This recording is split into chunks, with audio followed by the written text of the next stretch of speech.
28-20번지, 그리고 이쪽에 이따가 25-13번지 두 개를 보도록 하겠습니다. 음, 약간 농문시장 사거리 남쪽인데, 이거는 오픈업이라는 사이트에서 본 유동인구 내용이에요. 빨간색이 진할수록 사람이 많다는 소리인데, 여기가 용문시장인데, 역시나 유동인구가 어마어마하죠.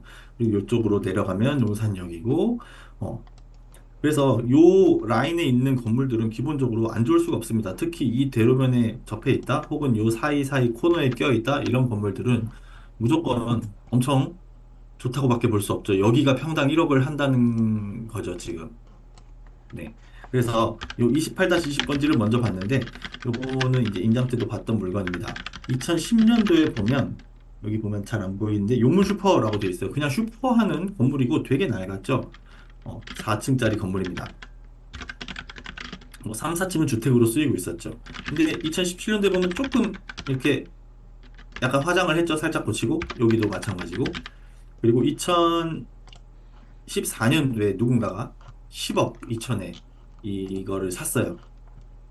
그 당시에 얼마나 공부를 많이 하시고 산 건지는 모르겠지만 굉장히 잘 사줬다고 생각됩니다. 평당 4천이었고 위치적으로 봐도 굉장히 좋고요.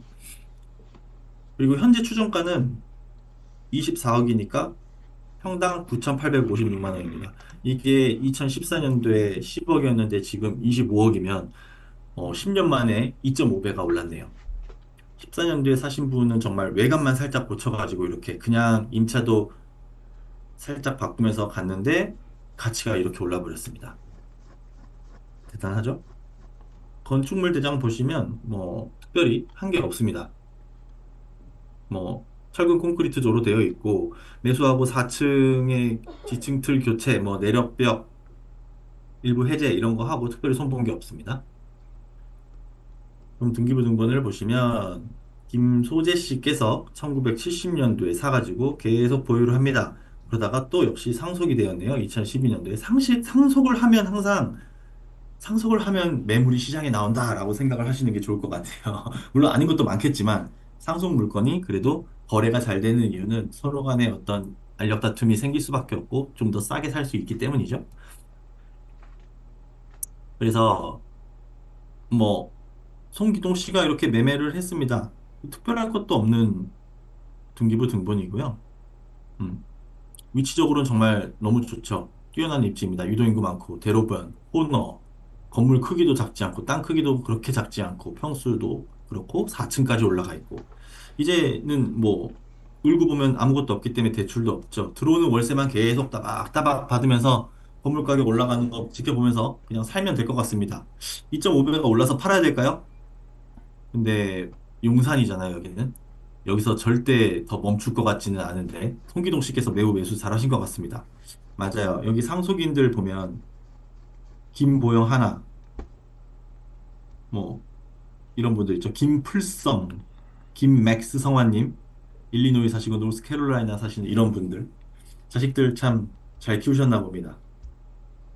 근데 역시 지분으로 쪼개져 있다 보니까 어떻게 팔 수밖에 없었나 봐요. 그다음에 오늘의 하이라이트입니다. 요거를 하려고 일단 지금까지 이제 용문동에 대해서 알아본 거고 25-13번지 아까 용문 슈퍼 있던 그 건물이 여기 구룡포 마켓가 지금 있는 곳이 여기고 용문 25-13번지는 아래쪽으로 조금 내려와 있습니다. 오픈업 보시면 아직은 유도인구가 여기도 여기까지는 훨씬 많죠. 자, 일단은 예전 사진을 먼저 보고 오겠습니다. 요 건물이고요. 2014년 2024년이 오히려 더, 뭐랄까, 낡아 보이고, 2010년이 더 오히려 좀 새 단장을 한 느낌의 건물 느낌이죠.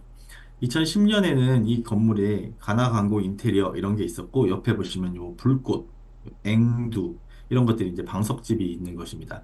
이 동네가 시장이고 유동인구가 워낙 많다 보니까 방석집들이 이렇게 임차로 들어가 있는 것이고, 우리가 뭐 임장을 와보시면 알겠지만, 방석집이 있는 곳은 당연히 위치가 좋은 곳입니다. 당연히 다른 걸로 바꿔서 건물을 활용하기가 너무너무 좋은 것이고요. 이 당시에는 뭐 2층에 해외 유학원도 있었고 기원도 있었고요.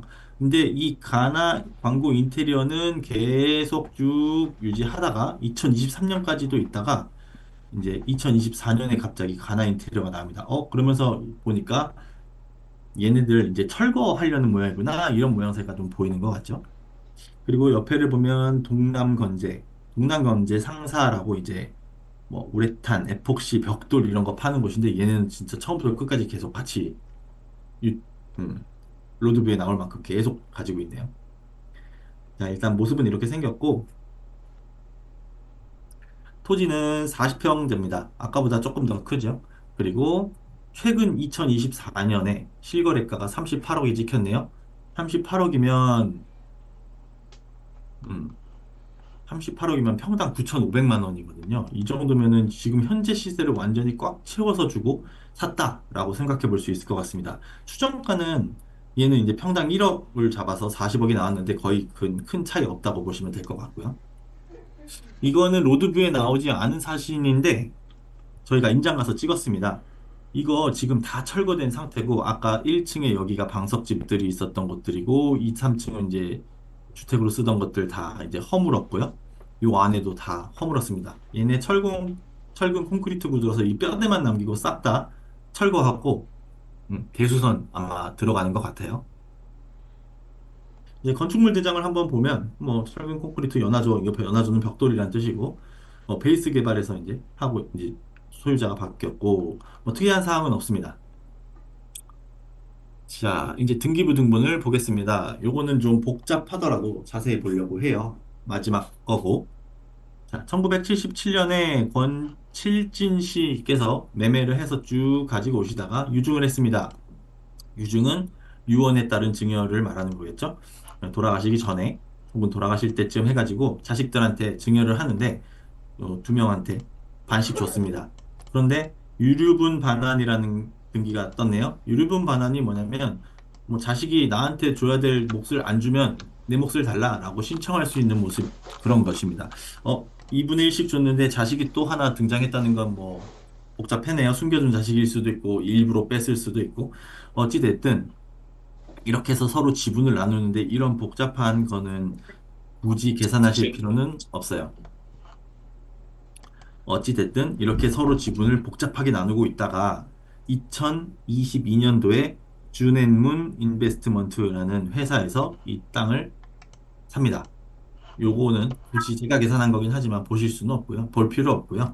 준앤문 인베스트먼트가 7월 20일에 3월 25일에 계약하고 7월 20일에 샀다. 그것만 얼마에? 33억 2천에 샀다는 것만 보시면 되고 그 밑에를 보면 주식회사 천촌이라는 것도 샀네요. 아, 얘네 회사 둘이서 같이 샀네요.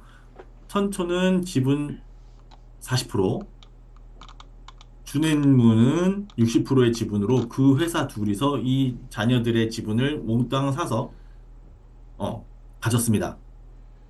이렇게 보면 이제 다시 깔끔해졌죠? 33억 정도를 주고 샀네요. 이 사람들은 2022년도에 샀는데 2024년도에 아까 우리 38억에 팔았던 그건가 봅니다. 2024년도에 베이스 개발이라는 곳에서 이 두 명의 지분, 두 회사의 지분을 동시에 다 가지고 옵니다. 이제 더 깔끔해졌네요. 이제는 결국 베이스 개발이라는 회사가 이 25-13번지를 소유했는데 3개월도 안 돼서 가압류가 들어오고 카드 회사에서 가압류가 들어오고 또 2개월이 더 지나자마자 강제 경매가 개시가 돼버리네요. 이 사람들은 뭐 이렇게 빠르게 사놓고서 바로 이렇게 경매로 들어가는지 참 음, 희한한 일이죠. 요거 사면서 버티기 힘들었는지 뭐 그런 생각 해볼 수 있겠습니다. 자, 이제 이거는 갑구만 봤으니까 이렇게 해석이 이상한데 을구랑 같이 보면서 하나씩 껴서 보도록 할게요. 앞에 상속분들, 그거는 이제 뭐, 유증, 이런 거는 잊어먹으시고, 준앤문, 그쪽에서 천촌, 여기부터 이제 기억하고 보시면 되겠습니다. 아까 2022년도에 준앤문과 천촌이 40% 60% 이렇게 해가지고 33억에 매수를 했는데, 그냥 매수한 게 아니고 근저당을 설정하면서 매수를 합니다. 여기 보시면, 준행무는 18.6억, 천초는 13.8억 근저당을 설정을 했고, 요거 두 개 합치면 32.4억 됩니다.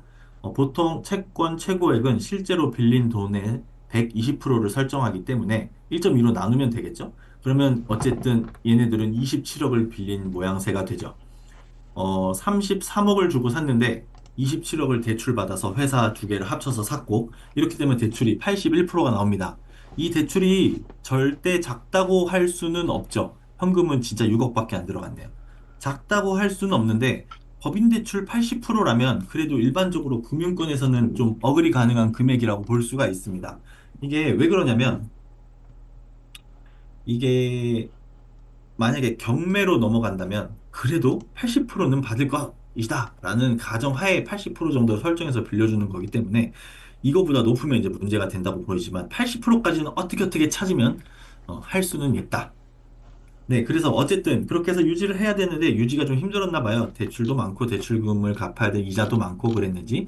그래서 2024년도에 바로 베이스 개발이라는 회사에 팔았습니다. 여기에 팔 때 아까 얼마에 팔았죠? 38억에 팔았죠. 33억에 사서 38억에 팔았으니까 그래도 시세 차익을 남기고 팔았네요. 음. 근데 얘네들 베이스 개발이라는 회사도 그냥 살 수는 없고 근저당을 설정을 했겠죠. 38억에 사면서 하나은행이라는 1금융권에 30억 6천만 원. 그다음에 2금융권이죠. 여기는 하나저축은행. 여기에서는 5억 8천 8백만 원을 대출받았습니다.